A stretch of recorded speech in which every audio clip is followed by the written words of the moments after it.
అది ఎన్ని పిల్లి మొగ్గలేసినా పూచిక పుల్ల కూడా పంచిచ్చే ప్రసక్తే లేదు. పంతాలకు పోతే శత్రుత్వాలు పెరుగుతాయి. మనం జారి పడితే వాళ్ళిప్పుడు జారి పడతారండి, పాతాళానికి పడిపోతారు. మళ్ళీ అందరం కలుస్తామంటావా మంగా? దీని ఆటలు సాగనివ్వకపోతే సావాసాలు కత్తెరిస్తే అదే దారిలోకి వస్తుంది. పాపం సీత రఘురాం ఎక్కడున్నారో, ఎంత బాధపడుతున్నారో. గుండె తరుక్కుపోయే మాటలంది. అసలే మనసు మెత్తని మనిషి, అదెంత కుమిలిపోతుందో ఏమిటో. ఇద్దరే మంచి తప్ప మరొకరికి అన్యాయం తలపెట్టని మనుషులు వాళ్ళు. వాళ్ళ మీద అబద్ధాలు మోపి ఆత్మాభిమానం దెబ్బతినేలా చేసింది అది. వాళ్ళు గెలుస్తారంటావా మంగా? గెలిచి చూపిస్తుందండి సీత.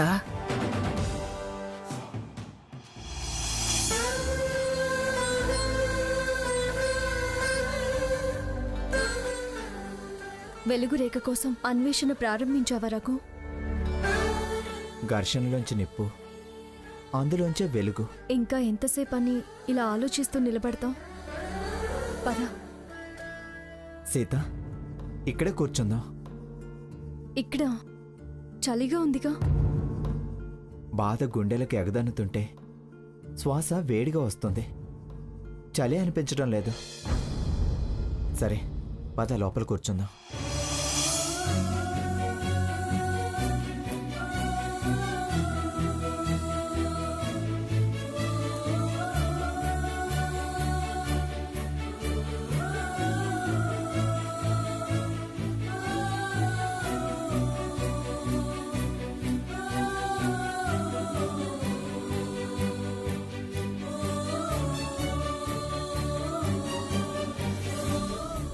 సీత, ఏంటి అంత దీర్ఘంగా ఆలోచిస్తున్నావు? జీరో నుంచి రిచెస్ట్ హీరోస్గా ఎదిగిన వాళ్ళ గురించి. ఎలా ఎదిగారు, ఎలా ఆ స్థాయికి చేరుకోగలిగారు? పార్కర్, టామ్ క్రూయిజ్, శ్రీవారి సుబ్రహ్మణ్యం, రోహిత్ భట్టా, నందకిషోర్ చౌదరి, బహదూర్ అలీ. కృషి, పట్టుదల. మనం సాధించలేమా? సాధించి తీరాలి, లేకపోతే మనం మాట నిలబెట్టుకోలేం. ముందు కాస్త మనసుకు విశ్రాంతి ఇవ్వు, ప్రశాంతంగా ఆలోచిద్దాం. కాసేపు అలా ప్రశాంతంగా పడుకో సీత. నిద్ర రావడం లేదు రాకు. మనసుకు సమాధానం చెప్పుకో, లేకపోతే రేపు మనం చెప్పినట్టు మనసు వినదు, నిలకడగా ఆలోచించలేం. సీత, నా మాట విను. తెల్లారేపాటికి జరిగే పని కాదు.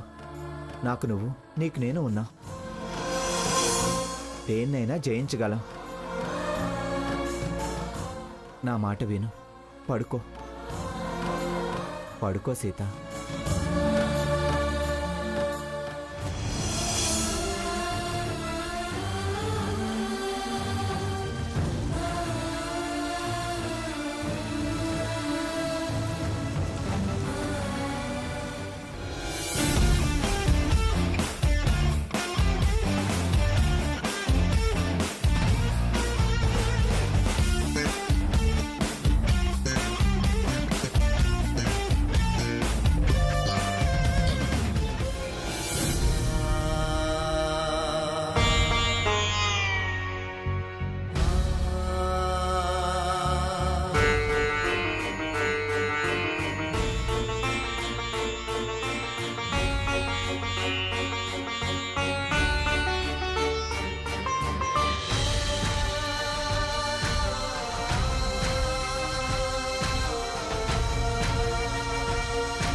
నన్ను నిద్రపుచ్చి నువ్వు మెలకుగానే ఉన్నావేంటి? కునుకు తీశాను సీత. కానీ నిద్ర రాలేదు. ఆకలేస్తుంది.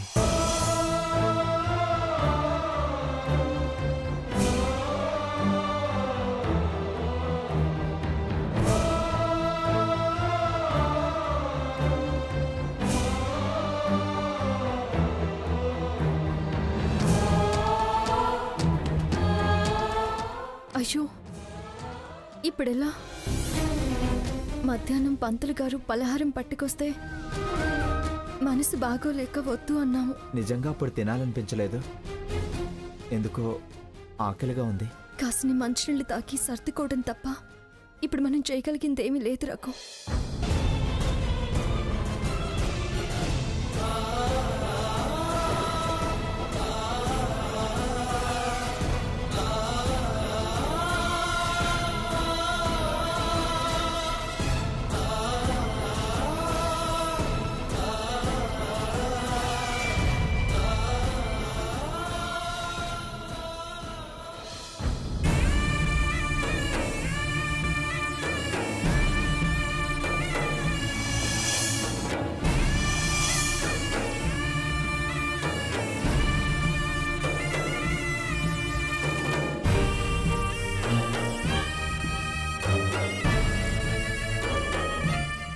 ఆ దేవుడి ప్రసాదం ఆయనే నీకిచ్చాడు. ఈ పూట నీ ఆకలి తీర్చాడు. తిను రఘు.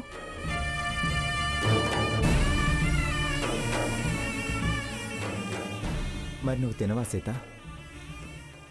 నాకు ఆకలిగా లేదు.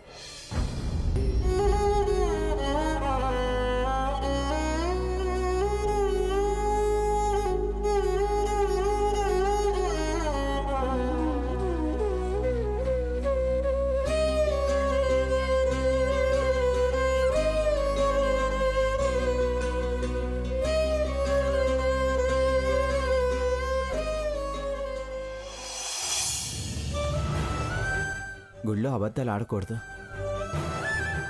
తిను తిను సీత.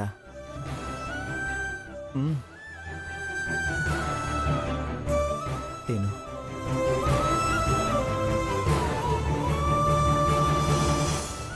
తిను రఘు. నువ్వు తిను.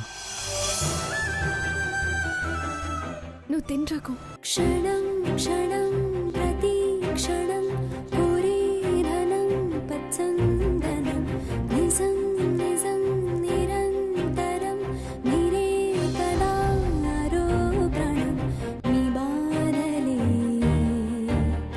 నీ పంచుకోనా మా హాయినే నేర్పించనా మననవుతో నవ్వుతుంది ఈ ప్రపంచం వస్తున్నదే ఇష్టం అందిస్తలే నవ జీవితం వస్తున్నదే ఇష్టం అందిస్తలే నవ జీవితం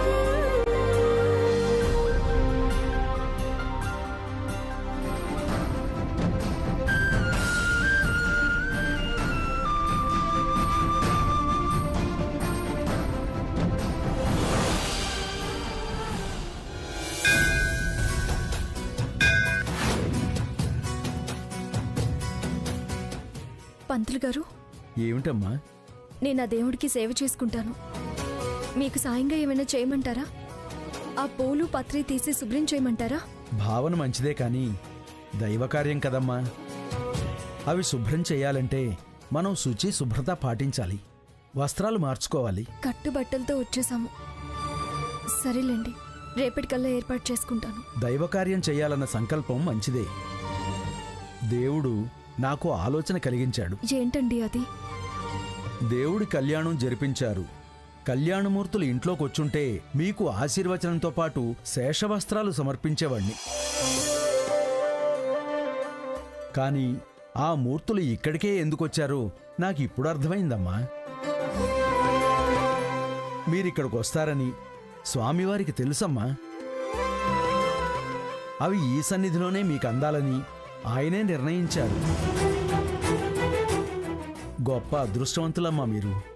స్వామివారు ఆశీస్సులు మీకిలా అందించారు.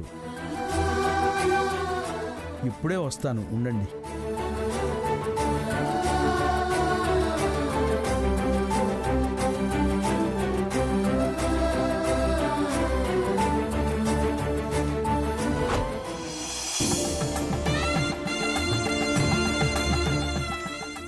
ఇవి ధరించి ఇక నిశ్చింతగా స్వామివారి సేవలో పాల్గొనండి. పంతులు గారు, కనీసం ఈ ప్రాంగణం అయినా ఊడ్చి మమ్మల్ని సేవ చేసుకునివ్వండి. ఆ తర్వాత కట్టుకుంటాను. శుభం.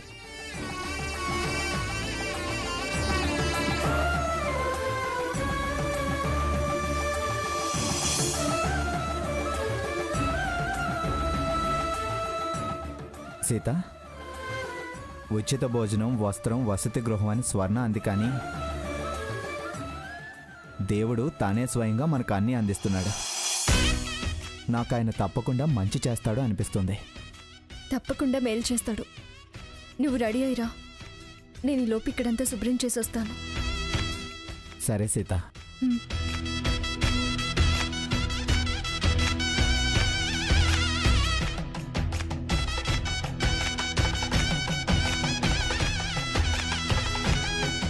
సీత, రఘు, ఎందుకు నువ్వు తెచ్చావు? నేను తీసుకొచ్చేదాన్ని కదా. పర్లేదులే, ఇంకా కావాలంటే చెప్పు తెస్తాను. చాలు రఘు. సరే.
జిమ్కి వెళ్ళాలి. ఈ గొడవల్లో పడి ఫిట్నెస్ ని కేర్లెస్ గా వదిలేసాం. రేపు బిజినెస్ లో లేజీగా ఉంటే ఎలా? ఫిట్ గా ఉండాలి, యాక్టివ్ గా ఉండాలి.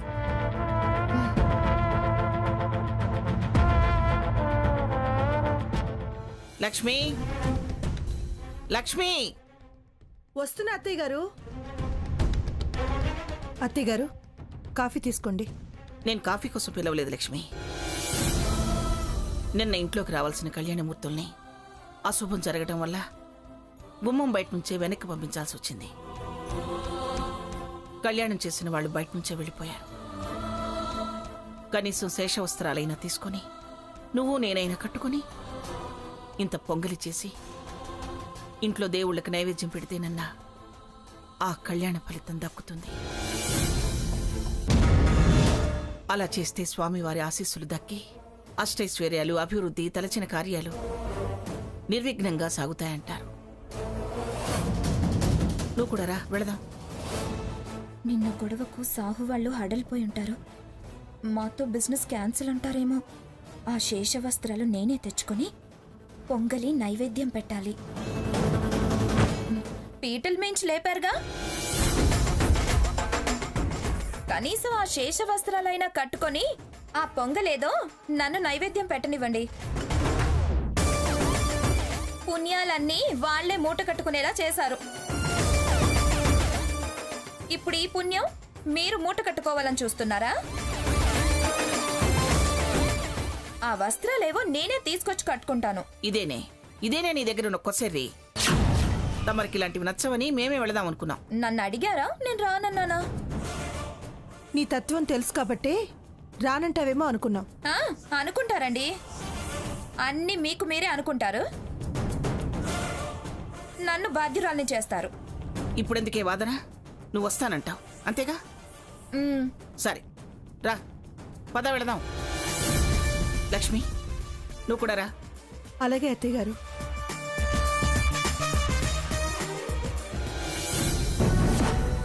రండమ్మా రండి. నిన్న వల్లి కళ్యాణం, శేషవస్త్రాలతో ఇవాళ వారి తల్లిదండ్రులైన శివపార్వతుల అర్చన.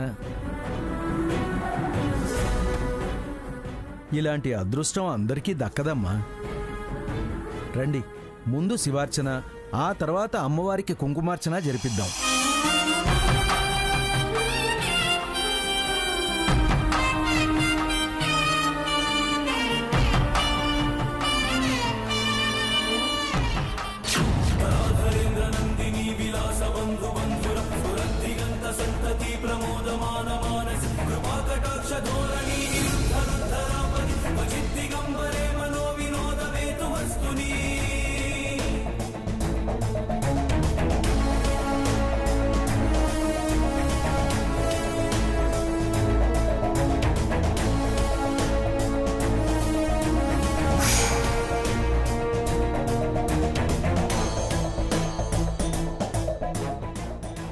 ఏంటి, అమ్మమ్మ వచ్చింది చూడలేదా?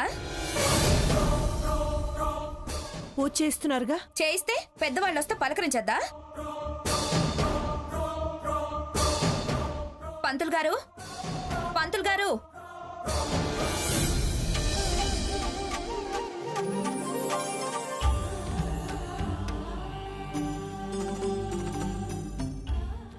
నానమ్మా.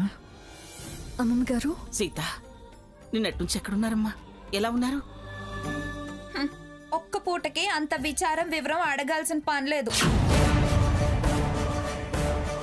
అమ్మా మంగమ్మ గారు, నమస్కారం అమ్మా. నమస్కారం తర్వాత. ముందు నిన్న చెప్పిన కళ్యాణం తాలూకు శేషవస్త్రాలు ఇవ్వండి.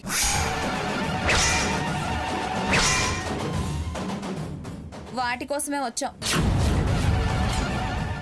మేము వచ్చాక ఆగండి అంటూ మమ్మల్ని ఆపి వాళ్లతో పూజ చేయించడం ఏంటండి?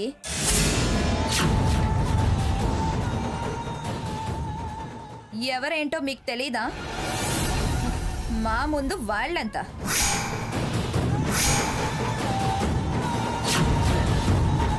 మేము వచ్చాక ఆగండి అంటూ మమ్మల్ని ఆపి వాళ్లతో పూజ చేయించడం ఏంటండి?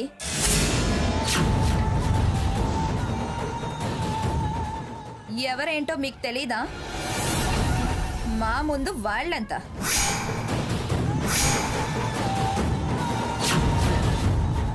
మా స్టేటస్ ఏంటి, వాళ్ళ స్టేటస్ ఏంటి? దమ్మిడి లేనోళ్ళు పూజ చేసేదాకా మేం నిలబడాలా?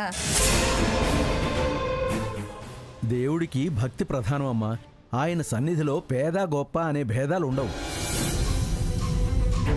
అభిషేకం మధ్యలో ఆపకూడదు తల్లి. ఏంటి తేడాలుండవా? వీఐపీలు వీఐపీలే, సర్వదర్శనం సర్వదర్శనమే.